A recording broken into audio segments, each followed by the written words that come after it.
Donald Trump escalou mais um degrau, ou vários degraus, depende de como você quer enxergar isso, na guerra comercial global, impondo novas tarifas que chamam-se recíprocas sobre produtos de outros países. O Brasil foi atingido também.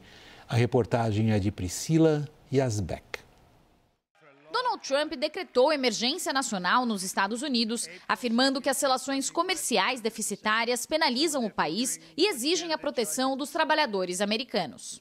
A medida permite ao presidente criar uma tarifa básica universal de 10% sobre qualquer produto importado de outros países, inclusive do Brasil. As barreiras passam a valer a partir do próximo sábado. Mas alguns países ainda terão uma sobretaxa que pode chegar a 49% do valor do produto exportado. A China, um dos principais parceiros comerciais dos Estados Unidos, sofrerá com uma taxa adicional de 34%. O percentual se soma ao que já havia sido anunciado, levando a tarifa a 54%. A tarifa sobre a União Europeia será de 20%. Segundo a Casa Branca, as medidas buscam equilibrar a balança comercial dos Estados Unidos, que registrou um déficit de 1 trilhão e 200 bilhões de dólares no ano passado. Our country and its taxpayers have been ripped off for more than 50 years, but it is not going to happen anymore. It's not going to happen. This is one of the most important days, in my opinion, in American history. It's our declaration of economic independence. A decisão representa o fim da doutrina econômica que marcou o comércio internacional desde o fim da Segunda Guerra Mundial e, na prática, isola a economia americana. Com as novas taxas, os Estados Unidos terão a tarifa de importação mais alta dentre todas as nações da OCDE, o chamado Clube dos Países Ricos. Além do pacote desta quarta-feira, Trump também já anunciou tarifas contra o Canadá e o México, numa tentativa de forçar os vizinhos a combater o tráfico de pessoas e de drogas nas fronteiras americanas. Essas cobranças começam na sexta-feira. Também há um terceiro conjunto de barreiras, eixos sobre importações de aço e alumínio, que entrou em vigor há 2 semanas. Por último, a Casa Branca confirmou que passa a valer nesta quinta-feira uma tarifa de 25% sobre a importação de qualquer carro produzido fora das fronteiras americanas. Rubens Barbosa, é impossível a gente não comentar, em primeiro lugar, essa frase do presidente americano. Eles foram roubados durante 50 anos? Depende do ponto de vista, né? Do ponto de vista deles, sim, né? Mas do ponto de vista dos outros países, não. Eles, durante muitos anos, né? Desde do fim da guerra, os Estados Unidos liderou o comércio internacional e os outros países, sobretudo os países em desenvolvimento, sempre viram o contrário, né? Que os países em desenvolvimento é que estavam sendo afetados, estavam sendo espoliados. Usa a palavra dele, nós nos sentimos roubados. Espoliados pelos países desenvolvidos. Eu achei né? engraçado o Trump falar como um país de terceiro mundo. Pois é uma situação muito complicada para a sociedade americana. Né? Nós estamos vendo um detalhe, né? Que é a questão do comércio exterior, mas você tem todo um problema de política interna e você tem toda uma situação de política externa. Quer dizer, eu nunca vi nesses anos que a gente está voltado aí para a política externa, eu nunca vi uma situação como essa. Quer dizer, o país líder do mundo, se você for crítico do que está acontecendo, você pode até pensar que o presidente está afetando a integridade econômica, política do país. Quer dizer, a gente sabe que na história, os impérios, na maioria das vezes, eles se destruíram por questões internas, né? Alguns foram derrotados, agora a maioria deles foram destruídos por rivalidades internas, por problemas internos. Eu não sei se a gente está vendo o começo disso na sociedade americana. Eu vou deixar essa pergunta super abrangente para a gente voltar para ela no final do programa. Quem sabe a gente volta a ela citando, inclusive, Santo Agostinho. Christopher Garman, a Eurásia considera que a ordem internacional do comércio acabou hoje? Certamente estamos num passo muito forte nessa direção. William, você sabe que nós na Eurásia a gente estava com uma visão até muito mais pessimista do que os nossos clientes, quando a gente estava alertando que viria um Trump mais agressivo em tarifas, em imigração, que seria um Trump que ia implementar tudo que ele não conseguiu implementar no primeiro mandato. O que nós vimos hoje foi bem pior do que a gente estava imaginando. Então, a gente estava com uma estimativa que a tarifa média de todos os produtos entrando na economia americana iria de 4,5% antes do governo entrar para 13%. Nós estamos agora com uma tarifa chegando a 25%, que é um patamar de nível de proteção na economia americana que a gente não vê desde 1910. Então, assim, é um patamar de... Pensei que você fosse citar 1930, mas você está indo mais atrás. Atrás ainda. Se você pegar, era 1910 que você tinha um nível de tarifa assim, acima de 25%. Então, quando o Trump estava dizendo que quer criar uma barreira, não é, tarifária ao redor do país, é isso que ele está fazendo. Então foi um choque enorme, até maior que a gente estava imaginando. E, evidentemente, a ordem de comércio global certamente está abalada, o grau de confiança foi quebrada para um nível que dificilmente temos volta. É claro que vamos ter toda a história das negociações futuras. Então, vai colocar as tarifas, alguns países vão conseguir negociar, mas vamos ter um patamar de nível de proteção americana que vai ser superior do que a gente estava imaginando, e a gente estava numa visão bem pessimista. Que descrição ele fez dos Estados Unidos hoje ao discurso lá no Rose Garden da Casa Branca? De um país que tem sido explorado, né, ao longo de décadas e décadas, tem sido enganado, tem sido espoliado e que chegou a hora de se defender disso, né?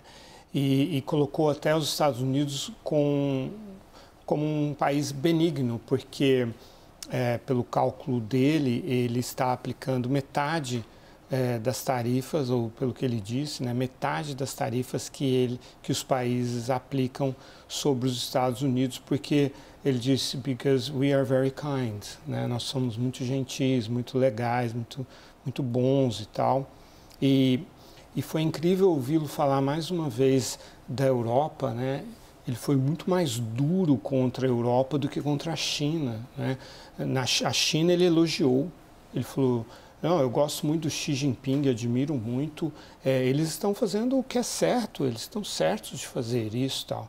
E aí quando ele foi falar da Europa, que segundo ele está fazendo a mesma coisa com os Estados Unidos que a China faz, ele disse que, vocês acham que a Europa é boazinha, né? Olha só o que a Europa está fazendo. No cálculo dele, até a tarifa europeia é um pouco menor do que a tarifa chinesa. E, no entanto, ele disse, é patético. E esse é um adjetivo que a gente ouve pela terceira vez já, o Trump e o J.D. Vance usando em relação à Europa. Então, realmente, ele tem uma animosidade, e isso é importante. Não pense que um adjetivo desse não é importante do ponto de vista político e do ponto de vista da disposição dos países de negociar.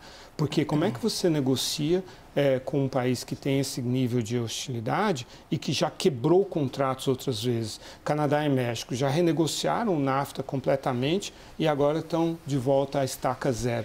Então, você negociar com alguém que não cumpre a sua palavra, e aliás não é só palavra, são contratos, é muito difícil também. Bom, a gente teve uma apreciação um pouquinho mais geral, agora a gente volta a ela, me parece super relevante também, quando a gente considera a situação geopolítica internacional, mas eu queria colocar nossos dois lá em Brasília.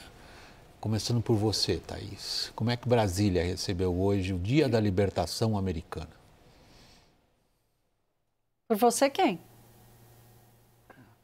Você está ouvindo a gente aqui do estúdio de São Paulo, Thaís? Ou nós estamos...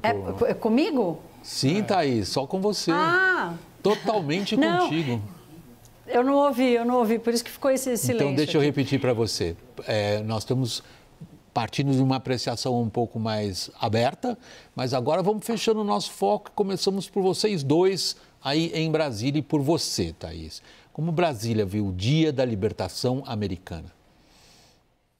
William, a palavra que eu mais ouvi hoje, depois das 5 da tarde, foi alívio, porque os cenários todos, até por toda a sinalização, a quantidade de vezes que Trump estava falando do Brasil, né, a gente tentava dizer o Brasil não é tão importante assim, mas os discursos, aquele documento que saiu no início da semana, tudo isso indicava que mesmo não sendo tão importante assim, o Brasil estava no calo do Trump. Então, a palavra que eu mais ouvi hoje foi alívio. Alívio porque foi o menos pior, alívio porque o Brasil ocupou o espaço que ele está tentando convencer os Estados Unidos, a gente é pequeno e a gente dá superávit primário, superávit comercial para vocês. Essa foi a primeira palavra e foi o que eu mais ouvi. A segunda palavra foi incerteza.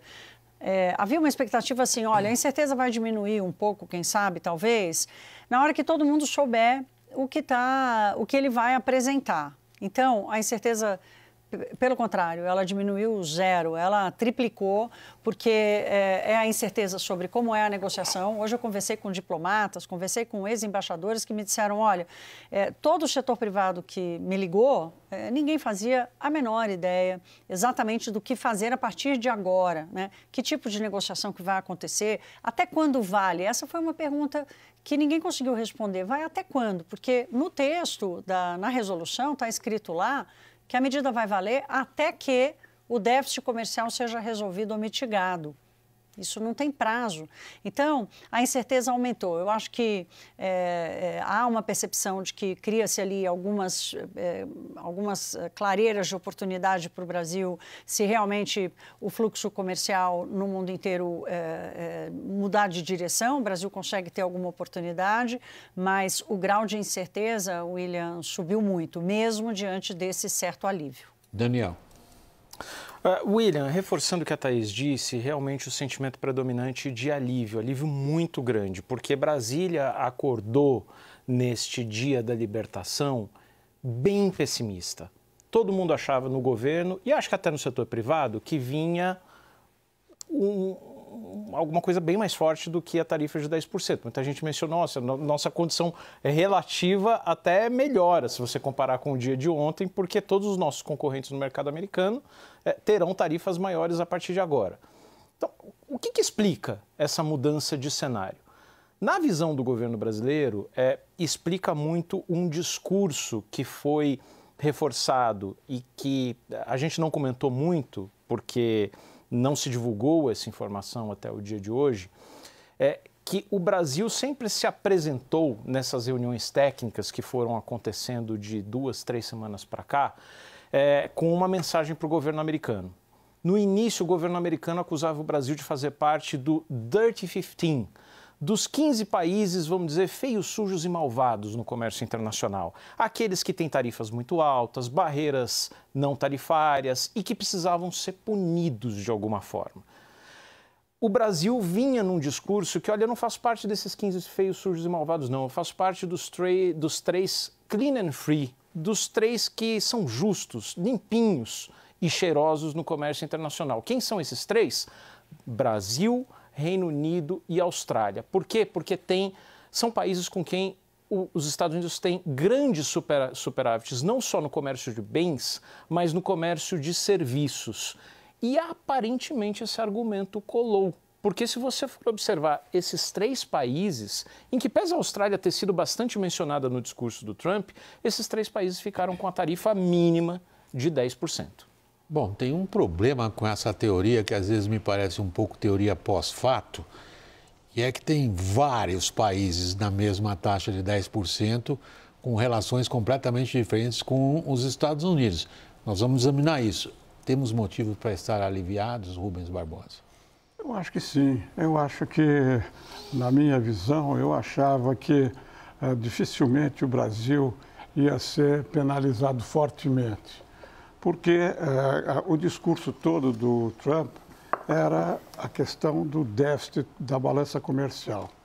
E agora, mais recentemente, começou a haver a retórica das barreiras não tarifárias.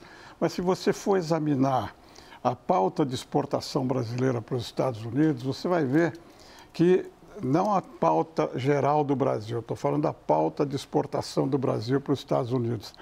Você tem poucos produtos com tarifas mais elevadas, né? Tanto que o Trump, no começo, mencionou o etanol, porque eles têm uma tarifa de 2, o Brasil tem uma tarifa de 18. Mas os outros produtos são produtos, né? Petróleo, tem a questão das autopeças, que era importante, e eu achava que talvez por aí pudesse sair alguma coisa.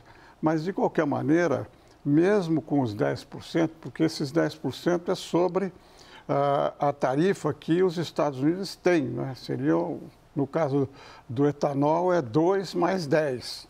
Então, precisa examinar caso por caso. Mas eu acho que, se você analisar o conjunto, o que apareceu para o Brasil é um alívio, realmente. O Daniel está correto, a informação que a gente tinha aqui, o pessoal estava preocupado, não só por causa das tarifas, mas, sobretudo, pelas barreiras não tarifárias. O Brasil tem um número muito grande de barreiras não tarifárias. E no relatório que foi produzido pelo USTR, nesse que foi entregue ao Trump e no que o USTR faz todo ano, né? O USTR é o departamento encarregado das negociações comerciais. Há uma lista muito grande de barreiras não tarifárias aplicadas a produtos industriais, a serviços e a produtos com alto teor tecnológico, né? Então, por aí poderia sair alguma coisa mais grave, mas eu acho que essa questão do superávit, porque a nota que o Itamaraty deu hoje cita, né, 400 bilhões de dólares num período grande de anos que o Brasil tem déficit com os Estados Unidos. Quer dizer, eu acho que 15 anos, se não me engano. Isso aí deve ter pesado na decisão lá dos Estados Unidos. Chris, eu queria a sua avaliação de como que o Brasil foi afetado ou escapou de ser mais afetado desse tarifaço, o dia da libertação hoje. Aí eu vou fazer o seguinte, vou chamar o intervalo logo depois da sua intervenção, que o Lorival tem o cálculo. Como é que os americanos chegaram a esse número? 34 em cima desse, quanto é que é? 18, 19, enfim. Varia ali, mas tem um cálculo que é assustador a gente imaginar como se chegou a ele. Mas, por favor, Chris, a sua avaliação do Brasil após o tarifaço. Agora ou depois do Right now. Não, eu concordo que houve um alívio. Acho que a gente também estava na visão na Eurásia que o Brasil poderia ser penalizado um pouco mais a despeito de uma balança comercial favorável aos Estados Unidos, dado as barreiras não tarifárias e talvez uma pitada de relação política. Mas eu acho que o cálculo que o Lorival vai acabar de revelar indica que a regra adotada pela Casa Branca foi uma regra muito simples e não levou em consideração barreiras não tarifárias, níveis de tarifas recíprocas e não levou em consideração nenhum elemento político bilateral. É quase como se a capacidade de você formular uma estratégia individual, país por país, era tão complexa que eles acabaram adotando uma regra muito básica, baseado exclusivamente no déficit comercial e a balança comercial. E aí o Brasil saiu bem nessa foto. Só para reconhecer, o Brasil tem a mesma tarifa que a Argentina, grande aliado do Trump, né? Peru, Colômbia. Chile, Colômbia. Então, no fundo, isso era um desafio enorme que o USTR e o Departamento de Comércio americano estava. Como é que você vai navegar a complexidade de tantos países? Então, você tinha muito vai e vem e eles adotaram uma regra muito básica, não é? E aí a gente pode discutir essa regra, mas eu acho que... Mas eu só diria que eu não acho que é mérito da nossa diplomacia para poder estar nesse 10%. É incapacidade de formular estratégia individual país por país. É isso que explica esse fenômeno. É um ponto central, porque nos leva a quais são os elementos que levam a decisões dentro dessa ordem internacional que a gente vê nascer hoje.